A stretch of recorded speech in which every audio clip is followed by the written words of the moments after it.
And can Sherman still be a premier cornerback? Absolutely, because he's made of the right stuff, Skip. This guy went to college as a wide receiver, turned himself into an elite level corner. Now I know, and everybody's like, well, he tore his Achilles. We have some history with this injury in cornerbacks. Brent Grimes, at the very same age, tore his Achilles and went to 3 straight Pro Bowls after returning. So there's no question in my mind that Richard Sherman, him being made up of what he's made of, will return to the level that we're used to seeing Richard Sherman play at. Last season, he had the second lowest yards per target of his career. For the time he played. Yeah. It was to November 9th. Yeah. So he played 9 games. And at that point in time, it was the second lowest yards per target of his career. And the thing is, Skip, is that I'm not surprised. You're not surprised. Most of us is not surprised by this. They tried to move Richard Sherman perfectly healthy last year. So we're not surprised that coming off an Achilles injury, about to turn 30, with $11 million, they can save $11 million. So I don't really think anyone is surprised by this move. But the question was, can he return to the level that we're used to seeing Richard Sherman? I have no doubt in my mind that he will, because of how he's built, how he's made. You don't get to where he got from, Compton. Go to Stanford as a wide receiver. Turn yourself into a defensive back.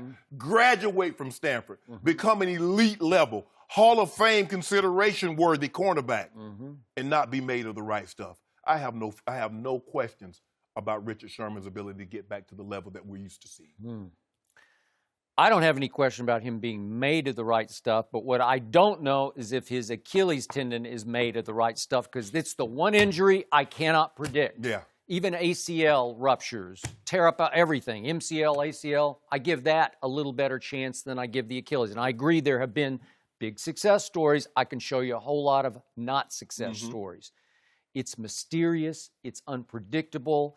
I don't know. I would bet probably 60-40 yes, that he could come back full speed. He wasn't the fastest guy to begin with. He's a long strider, but he plays more with strength and anticipation, you know? They don't challenge him, though. They do not challenge him. So he is about to turn 30 years of age. Does he thinks he's got 4 or 5 good years left. He well might. So when I heard yesterday, when it became clear to me, they just might flat out release Richard Sherman.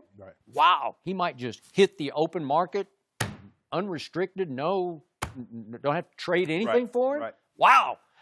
What team jumped to the top of my mind? Cowboys. The Dallas Cowboys, because a man by the name of Chris Richard had coached Richard Sherman his whole career in Seattle, first as his defensive backs coach and then as his coordinator for the past 3 seasons. Chris Richard got fired at the end of last season, in which the Seattle Seahawks fell to 9-7, but they were injury-racked, as you know. But it seemed like the Seahawks were about ready to start into full rebuild mode, especially on defense. So Chris Richard is out. Ken Norton Jr. is in as the new coordinator in Seattle. They're going a whole new direction. And Chris Richard wound up in Dallas as sort of the I'm going to finesse this. He's kind of the co-defensive coordinator with Rod Marinelli. But Chris is over the passing game defense. So he's going to handle the defensive backs and how they strategize against the pass. So, wouldn't it be made to order that a Chris Richard, who's kind of a kindred spirit with Richard Sherman, because remember, Chris Richard, for those who don't know, grew up in Carson, California, which is next door to Compton, California, just south of where we are right now, west side of Los Angeles. So they had kindred spirit there. Chris Richard went to USC and was a pretty good cornerback for Pete Carroll, 3rd-round draft pick of Seattle, then played 4 years. And wound up coaching for Pete Carroll in Seattle. So he's been a Pete Carroll disciple from the start. And I don't know what Richard Sherman thinks of him, but it sounds like he liked him. Seemed like they got along very well.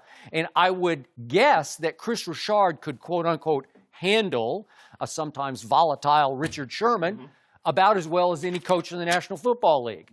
So I'm thinking, if he's right, if that Achilles, I don't know if you can you bring him in and check? You'd have to. You need to take a look at it. Skip, when history looks back on the Seattle Seahawks, it will say they started disassembling this team in 2018. This team was disassembled in Super Bowl 49. Okay, but I'm talking about Chris Richard and the Cowboys. Oh, You yeah. just completely interrupted my train here. So did you just dismiss that? Can I finish on that? You want every elite corner to go to the Cowboys. I don't. I never want him to. I want him to know they can. You wanted Darrelle This is a Revis. system. Rod Marinelli is a system guy, and they said no to Revis. Where they're weak at safety, but they have now drafted 3 corners that they really like. 3 young corners. But here's the thing. They got Jordan Lewis and Awuzie and Anthony Brown. But you have to understand, are you going to let Richard Sherman play like he played in Seattle? Chris Richard just took over the defense. He's got the passing game. So are you going to let him do with what he does? That's the question. Okay. And by the way, what do you think Jerry's going to do? By the way, remember, Richard Sherman is now representing Richard Sherman. Yes. He doesn't have an agent. Okay. And the reason they have fallen apart is he says, you owe me $11 million this coming year, Seattle. And Seattle is saying, take less. And nobody has reported how much less. Right. But I assume they're saying, we'll give you $6 million. I don't know what it is. Maybe half, maybe whatever.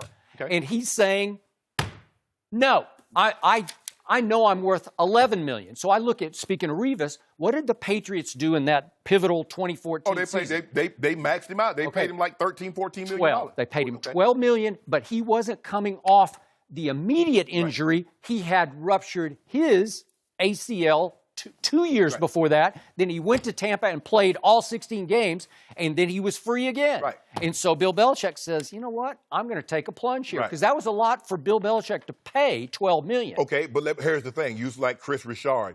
Are the Cowboys, is Jerry going to let Chris Richard run his defense, which is a cover 1, cover 3 defense, or are they going to play the Tampa 2? So how are you going to use Richard Sherman? If you want to get Richard Sherman, are you going to let him play like Richard Sherman? Okay, if Richard can get back to 90% of Richard Sherman, he's better than these young corners they have. Yeah, he could take them up a level. But you fell in love. Richard Sherman was Richard Sherman playing a style. I agree. Are the Cowboys going to play that style? I don't know. So how much stock are they going to put in Chris Richard? I don't know. They gave him a big title now.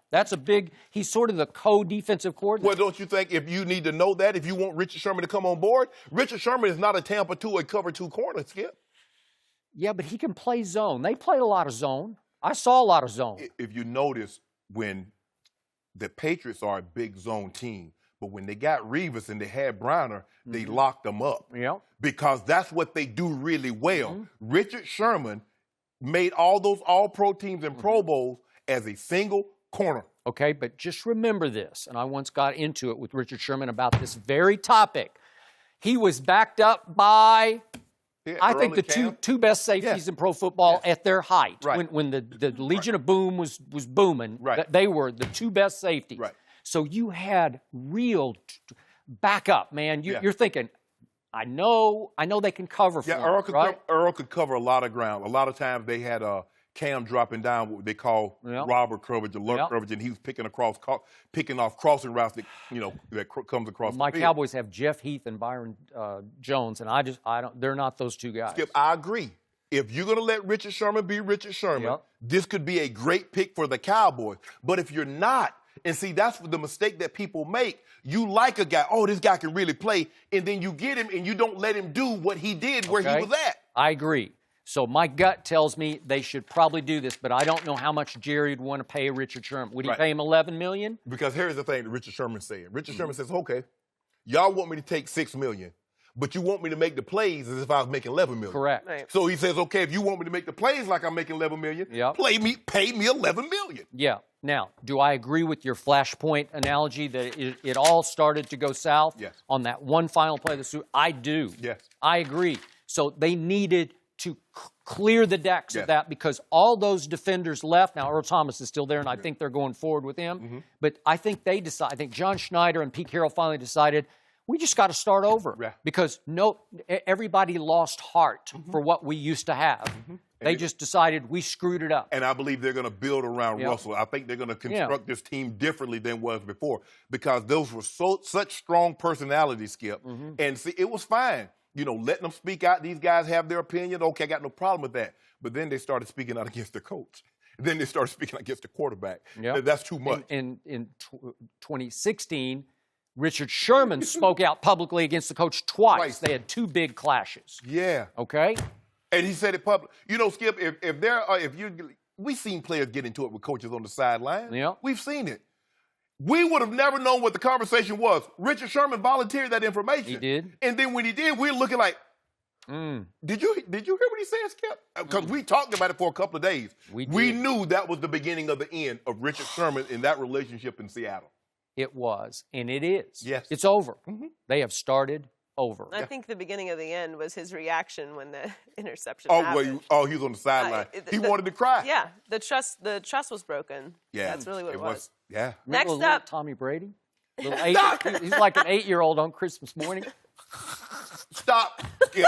That was a gift. They should have lost that one, so he could be easily what? 4 and 4. 5 rings. 4 and 4. Yep. what does your restaurant serve? Actually, it should be 3 and 5. Atlanta. 5 rings. 25. Thanks for watching. Subscribe here to get the latest from the show, and be sure to check out more of the best clips from Undisputed, or go watch a few segments from our other shows on FS1.